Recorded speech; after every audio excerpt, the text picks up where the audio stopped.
So that 50-year mortgage was a popular topic. The rumor is that the 15-year car loan is next up. Can we compete with the 100-year generational mortgage that Japan had in the 80s? BlackRock wrote off a huge loan as a 100% loss, if you've been hearing about that. So there's big counterparty risk out there, like the Rusco thing. Likely the beginning of the liquidity crisis here. Trump calls plays at the Commander game, prompted like it's AI. Truly feels like a simulation. Anyways, back to reality here. For sure, there are uncertain times in the economy out there. And it is important to be surrounded by a smart investor community for that certainty that you're looking for. I'll post a free pass to a local real estate investor community below. A free pass on your first visit. It's very risk-free. With BlackRock and private equity out there doing their thing, I'd love to see you lead by positive example as a real estate investor out there. I continue to see sellers who want to sell their packages for cash. Eventually, they just go off market and then they break up the package, and then they probably want like 15% down on a CD, and that doesn't really work. So they then go for 5% down or less. But we find that with even less down or a subject to, it makes it even easier to get interest from buyers groups. Motivated sellers, reach out. With the right terms, buyers groups in other states are hungry for your deals, your properties. As the economy changes and lending gets tighter, more sellers will continue to get motivated. When I think of buyers and sellers, it reminds me of MNREIA, the real estate club. They have the haves and wants in the beginning of the meeting. And it's really a two-sided marketplace, and what's interesting about it is you really have buyers two different types of buyers. You have buyers and two different types of sellers. And there's many variations of it, but typically there's the cash buyers, which are often the flippers. And they make their income in the self-employed quadrant by buying low, buying cheap, and then they do the work or hire the work out to fix up the property for more, and then they sell at a higher price. And that's how they make their income, right? And then you have the landlords that are kind of more buy and hold, and they're a different long-term thinking, more of a business quadrant. They're more about cash on cash return. They're more about creative seller financing.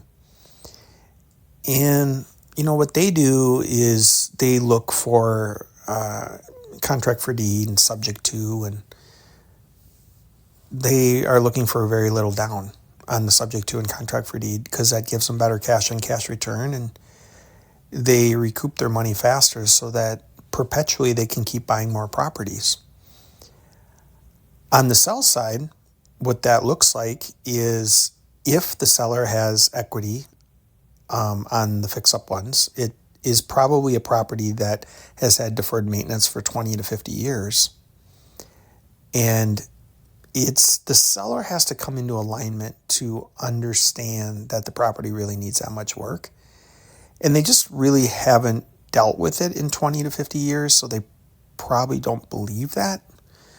So if they actually took some time to have a contractor take a look at it and do some estimates, or if they want to have a cash buyer take a look at the property, then they would probably be able to have somebody walk them through to bridge that gap to understand why they need to sell at the price that they need to sell. And it's not as simple as, I'll give you a $75,000 discount because it needs $75,000 in work. You understand that the investor buyer is either being a general contractor or hiring a general contractor, and they're going to want, a $30,000 or $40,000 profit for the risks and for the many months that it takes to work on it. Now, the seller who sells on seller financing, that's a different situation. That property is probably livable, probably doesn't need a lot of work.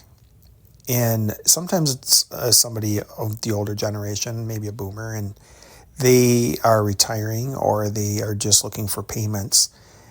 They may own the property free and clear. They may be able to offer very low down, and they don't need the money as much right now, the big lump sum, and they can even take 0% seller financing.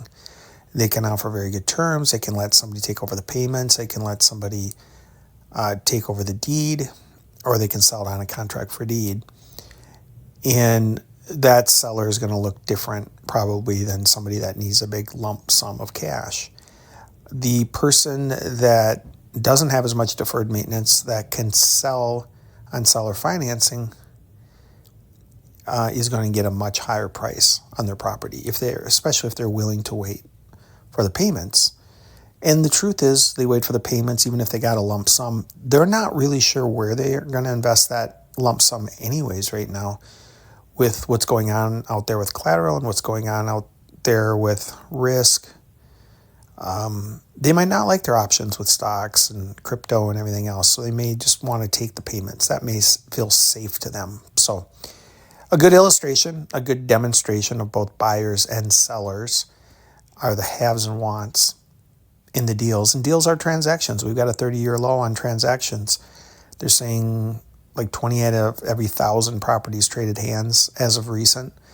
So in order to earn commissions and earn money from transactions, you want to go where the deals are. You want to go where the haves and wants are. You want to talk. You want to either be the buyer or be the seller. Identify with one of those and do deals. Sometimes you're a wholesaler. Sometimes you're an agent. You might even be a mortgage person. But you want to show up and do that. I did mention a link of the free pass of how you can get to that. Bring the property yourself, either as a seller or as a buyer.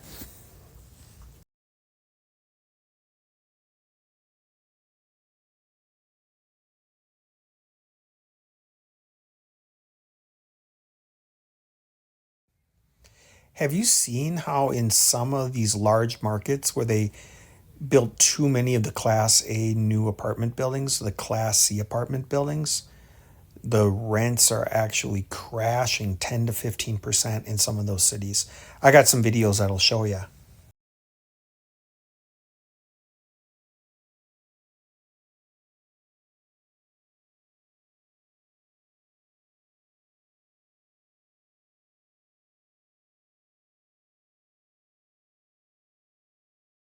Here's something fascinating happening in the apartment market right now.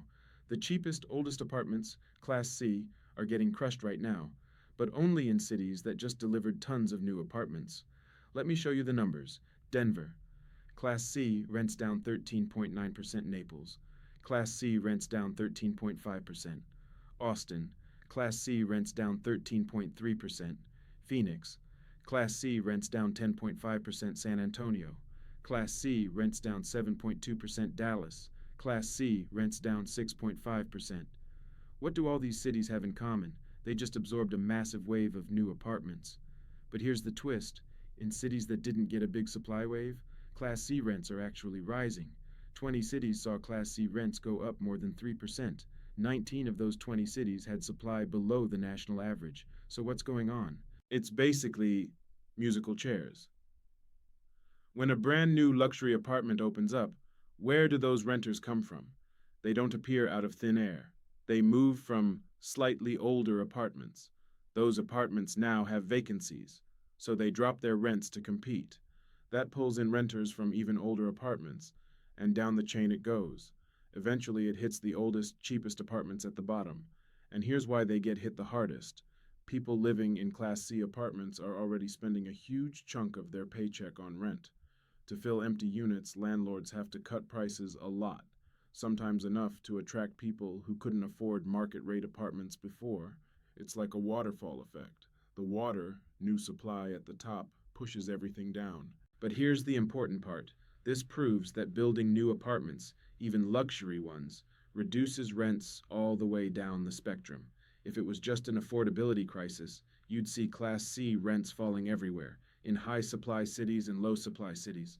But we're not seeing that. We're seeing a perfect split. Lots of new apartments equals falling Class C rents. Few new apartments equals rising Class C rents. New supply at the top creates relief at the bottom.